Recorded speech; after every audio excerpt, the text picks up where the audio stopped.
Hello everyone and welcome to another casual review. Today I'll be talking about Borderlands, the pre-sequel. I finally did it. I finished all of the Borderlands collection on the Nintendo Switch and all of the campaign DLC, arenas not included. So I'm really excited to talk about Borderlands, the pre-sequel.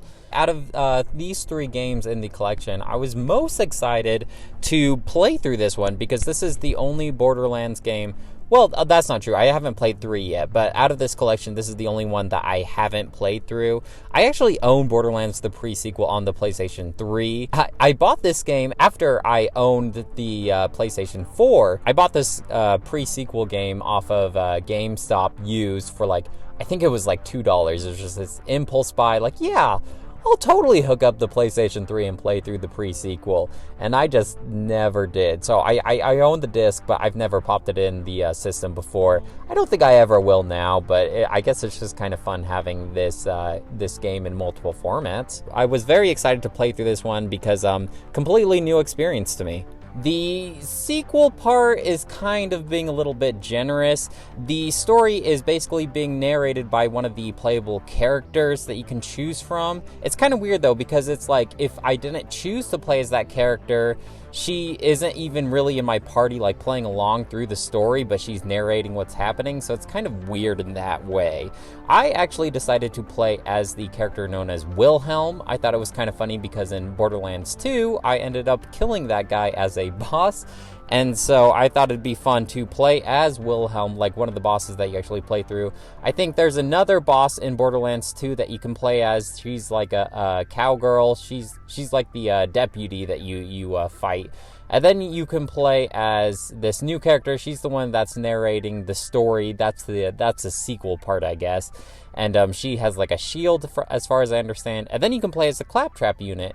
And Claptrap is annoying enough as it is, and I really didn't want to listen to him throughout the whole game. So yeah, I felt like Wilhelm was a good choice for me. I really like his active ability. It basically plays as a better soldier active ability. If you remember, I played Borderlands 1, I played the soldier, and he drops down a Scorpio turret. Wilhelm's power is so much better. He deploys 2 drones, and one is just a turret that flies around and shoots guys for you, but it's mobile. It's not rooted into the spot like the Scorpio turret was. And the other drone just heals you, regenerates your shields and your health the whole time. It's kind of funny because the one that heals you, he's just sucking up to you the whole time. I guess he calls you Alpha, and he's like, "Oh, no one can be Alpha. You got this, Alpha. Good job." And he just kind of sucks up to you the whole time, which is kind of funny. So the whole niche of the pre-sequel is, for the most part, you are playing in space. You're playing on a moon that's off of Pandora, and it takes place before the events of Borderlands 2. Like I said, the sequel part really is not much of a sequel because it's just being narrated after the events of Borderlands 2, but the whole story is pre-Borderlands 2. So I kind of wish that I played through this one before I got to Borderlands 2, but it kind of bridges the gap between 1 and 2. So you're playing in space. I think one of the main gripes that I've heard about this game is the oxygen. So when you're not in a building, when you're not in an oxygen bubble, you have this little meter of oxygen, and it slowly depletes, so you need to find air. Otherwise, if you go long enough on the moon without any oxygen, you die. This has never happened to me before. If anything, my meter depleted and my screen started fading, it pulses black, in and out, you're about to go unconscious, and then you just... They're pretty generous with their air geysers all over the place, and whenever you kill a bandit or any bad guy like that, he'll drop an oxygen tank. So they're pretty generous with their oxygen. Usually if you find your screen starting to pulse, you can find some oxygen nearby, and I've never died, but at the same time, it's kind of just... It's dumb that they thought that this would be a fun feature. It's just one extra thing that you have to keep in the back of your mind rather than just enjoying the gameplay. I really would have been okay if they took this oxygen thing away. There's low gravity on this moon, so you can jump super high, and then you can deplete some of your oxygen to do this little second jump floaty kind of thing to get even farther. And I thought this was really fun, just covering these huge distances, and you could really gimp your way across the huge gaping caverns, and you could just do these huge jumps, and it was really fun just bounding across this low gravity moon. And then when you're really up in the air, you can kind of do this like ground pound slam thing, and it does like this area effect. I kept on forgetting to use this, and it wasn't until later in the game when I realized, like, hey, when I am reloading my gun, I can just jump above, like way above some of these guys, and then do this big old ground pound. That way I'm just not sitting and waiting for my character to reload. And I don't know, I thought that was really fun. I think if they took away the oxygen, this whole moon gimmick would be pretty well received, I guess I'll say. I gotta say, though, as you're bounding across the moon, so are the enemies. I feel like, compared to Borderlands 2, the enemies in this game just move all over the place. They're flying, they're bounding, they're using jetpacks. When you shoot at them, they do these big old rolls across the area. And it was really hard for me, who, like, I think I'm okay at first-person shooters right now, but it was just annoying having to recalibrate my aiming systems at the enemy, because they would just move so much. It was pretty frustrating. They did add a new gun type to this, lasers, and lasers, as far as I understand, they just kind of work better. Like, they have different varying effects whether you're in oxygen or not. It was fun using lasers, and I felt like it was pretty fitting for this game. I had this really good one that was like, it was like this chain lightning effect particle beam thing that was really cool. It's just a good way to mix up the gameplay compared to Borderlands 2 and add a really like a futuristic effect to it. They also added a new element, frost element, and they took away slag, which is fine because I never really used the slag element. The frost element basically freezes enemies in place, which is really nice because once they're frozen, it's really easy to pull off headshots and get those critical hits. I just wish that the guns just showed DPS. Like, I think this was a feature in like more modern games, but when you have all this equipment, I really wish it would just tell me this number, like, hey, this gun's better than this gun, so I could just switch rather than having to compare and contrast the damage and the reload speed and the fire rate. I really wish that there was just a number, like, say, maybe Destiny, there's like equipment has a power level. I wish it would just tell me this gun has this power level, this gun has this one, so I could just quickly on the fly just equip whatever's best. Or even, I believe, I haven't played this one yet, but the newest Marvel Avengers game just has this feature where it's just like, hey, just equip all the best gear. Like, I don't want to compare and contrast. You just press one button and it will automatically equip all the best gear. I wish that Borderlands had this feature because I was just constantly, like, especially with this oxygen depleting, I'm comparing and contrasting a gun on the floor that a guy dropped, and my oxygen's depleting, and I don't have time to just sit and decide which gun I'd rather use. I do like the moon aesthetics here. Everything is so glowy and neon, and the music is all this electronic music, which was a lot more entertaining than the Borderlands 2 soundtrack. Everything's so futuristic. It really gives me this cyberpunkish kind of feel. Maybe not so much the punk of it. It does have like a ruggedness to it, but it was more like cyber futuristic. It was just a really cool aesthetic. The background has all these like shooting stars because you're in space, and like you could see like the planet of Pandora, and there's just spaceships all over the place. It was a really interesting galactic background to look at as you're traversing across this moon. I thought it was really cool. It's kind of funny because like all the residents on this moon are Australian, because this is made by 2K Australia, and so I imagine most of the voice actors that they pulled on for this are Australian, so it kind of has this Australian humor. I just thought it was kind of funny because if I was to compare any country to the regular planet Pandora, it would probably be Australia. Like desert, everything wants to kill you. I just think the Pandora is more like Australia rather than this moon. But I really do like the voice acting in this game, and I thought that the NPCs were a lot more interesting because they have this charming Australian accent that I just love. The main characters themselves, though, they added this feature where the main characters are all voice acted and talk based on how your character would be. It kind of like, think of Borderlands 1. When you choose your character, you kind of just inflict your own personality upon this character. But then in Borderlands 2, they kind of made these characters main characters with their own personalities. In this one, as you're playing through, your main character already has a personality. So I picked Wilhelm, and he would just respond when people would talk. But I don't think that this really works, because I feel like they just gave this list of all these lines for my Wilhelm to say, but they don't give him any context on what these lines are for. So it's just this straight old, like, so I played Wilhelm. He's got this really gravelly voice, and it's just so flat. Like, it's almost like he has no context on what's going on in the scene. He's just reading off the line in a gravelly voice like this. And Wilhelm, he just obviously doesn't care about a lot of stuff. He just wants to get paid. He ends up being a bad guy in Borderlands 2, and I don't care, I'm just in it for the money. And he'll just no context, no style. I'd rather my main character that I'm playing as just remain silent, I think.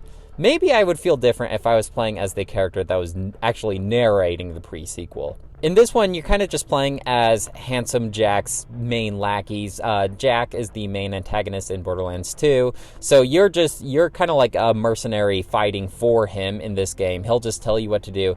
And I feel like the story wasn't as... it wasn't as engaging as Borderlands 2, I'll say. Like, yeah, you get a little bit more of Handsome Jack, and I think they were really trying to go for, like, you could see him delve into being a really bad guy, but I felt like even at the beginning of this game, he was a jerk, like, and I felt like they were really maybe overreaching, trying, there wasn't much of a character arc for him. Like, he's just always a jerk, and maybe his jerkiness turns into villainous, but at the same time, it doesn't seem like that much of a change in his character. You really don't see that much of the antagonist in this game. Like, you hear a little bit about her. She's like this, she's this lady who takes over that big spaceship that you see all the time in space whenever you play Borderlands 2. She takes it over and she's firing these lasers at the moon. She's kind of the good guy when you think about it, because you're actually playing as the bad guys because you're fighting for Jack. But you really don't see much of her. Occasionally she'll talk to you on your Echo comm,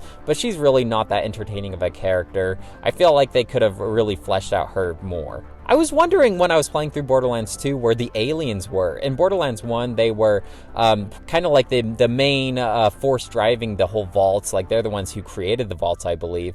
And they were just completely missing in Borderlands 2, along with the alien weapons. And I feel like this was a good opportunity to bring back alien weapons, but I guess a lot of people didn't really like them in Borderlands 1. The alien weapons themselves were basically weapons, but you don't need ammo. They just recharge over time. I think Halo kind of had a system like this as well for their alien weapons, but I guess a lot of people weren't crazy about it. I don't know, it just makes sense to me, but they did bring back the aliens in this Borderlands pre-sequel, and I thought they were a really cool addition. A really cool enemy to fight through. They were really unique looking. I always like the aliens. I keep on calling them aliens. I think they actually call them something else in this series. The final boss was actually pretty cool, but I had a frustrating experience with the final boss. I just feel like this game doesn't scale very well. It was kind of the same problem as Borderlands 1, where unless you did all of the side quests and everything like that, you're going to be underleveled and have a tough experience fighting these guys, especially when you get to the final boss. So I got to the final boss, and I was the same level as the recommended level for the final quest. So I felt like I was on par with it, but it was just really tough. Like, overall, it was a pretty tough game, to be honest, and the end game was pretty frustrating. I finally got to the final boss, and he has like 5 different phases, and he glitched out on me, and he just froze in place. So I had to start the whole thing over again, and I just kept dying. It was very frustrating. Honestly, I probably should have just backtracked and did the rest of the side quests that I did miss out on, but I felt like I was on the recommended level, so it shouldn't have been that tough. I felt like Borderlands 2 really had this streamlined where admittedly, I was actually a little over-leveled in Borderlands 2, but in this game, I felt like I did a decent amount of side quests, and I was just still so underpowered. Maybe it was my guns that I had weren't that great. I should have gotten better guns, but it was just a frustratingly tough game, I think. That's not to mention the DLC either. The DLC is like this, it's called Claptastic Voyage. There's only one campaign DLC in this, and you basically like dive into Claptrap's mind almost, and it's really trippy. Aesthetically, I thought it was really fun. Everything's all glitchy. They include glitchy guns. Every time you reload your glitchy gun, the effects of it will kind of change, and it was a fun way to mix things up, although it was a little unreliable. You never knew how your gun would act every time you reload, so it was kind of trippy that way, but really fun aesthetic. But it was just super tough. So I was talking about levels. I was level 26 when I beat this game, and that was the recommended level. And then for this DLC, the recommended level was 30. And I was like, well, I guess I could go around doing side quests and grind and get to level 30, but nah, I'm sure it's fine. You think I would have learned after my frustrating experience with the final boss in the main campaign, but I just hopped in. I was 4 levels underleveled. Luckily, my active ability as Wilhelm helped fight a lot of the guys, so that's kind of what pushed me through. I ended up finishing the DLC just now before I started this recording, and the final boss just took forever. I felt like, I don't know, I just didn't want to go back and do all the side quests. I just wanted to finish up this collection and have that satisfaction already. I was ready to move on, okay? And so I just kind of toughed it out with this final boss that just took forever. In hindsight, I just think it would have been a lot better of an experience if I had taken the time to grind out what level I was actually supposed to be. I gotta say though, I am feeling really burnt out of Borderlands. I'm borderlanded out. Is that a word, borderlanded? I think it's a really, really fun collection. I just feel like I did this myself by playing through all 3 of the games basically in a row. Like, I know I took a break to play through the Mega Man Zero games, but I spent a ton of time playing these games, and there is a ton of content with this collection. If you are looking to get a good bang for your buck, I've said this time and time again, look into this collection, because I think even if you get it for the Switch, you can get it for like $20 on the Switch if you look out for a sale. I've seen it for $10 on the PlayStation 4. So it's a really cheap way to get a ton of content, especially if you love looter shooters. You will absolutely love this collection, and it will keep you busy for hundreds of hours. I'm serious. Like, I did basically all of the stuff in Borderlands 1 and 2, and like I said, I skipped through some of the side quests in this one, but I did a good majority of this pre-sequel as well, and it took a long time. So I think I would definitely recommend it if you really like Borderlands, if you really like looter shooters. Look into this collection, guys, because it's such a good deal. I think I would give pre-sequel itself a 4 out of 5. Granted, it's running off of the same engine as Borderlands 2, but, you know, just like some of the stuff I was talking about, the level scaling, the story, the characters, I just feel like Borderlands 2 is definitely the gem in this collection. But that's not to say don't sleep on this pre-sequel. I think it definitely has its own charm. I just feel like this game probably could have been a DLC for Borderlands 2. It was a bit too long, in my opinion. Although I did like starting a new character, so I'm kind of conflicted in that way. My Siren was just so overpowered, and like she just had the best guns ever. So it was fun playing through a new character. Completely different personalization as well. Like Wilhelm's just this gravelly guy who just doesn't care compared to my Siren. It was just fun playing through different styles. I kind of wish that this was maybe a Borderlands 2 DLC, but you got to play as a different character. I just don't feel like it needed to take as long as it did. So yeah, 4 out of 5. It's still a great game.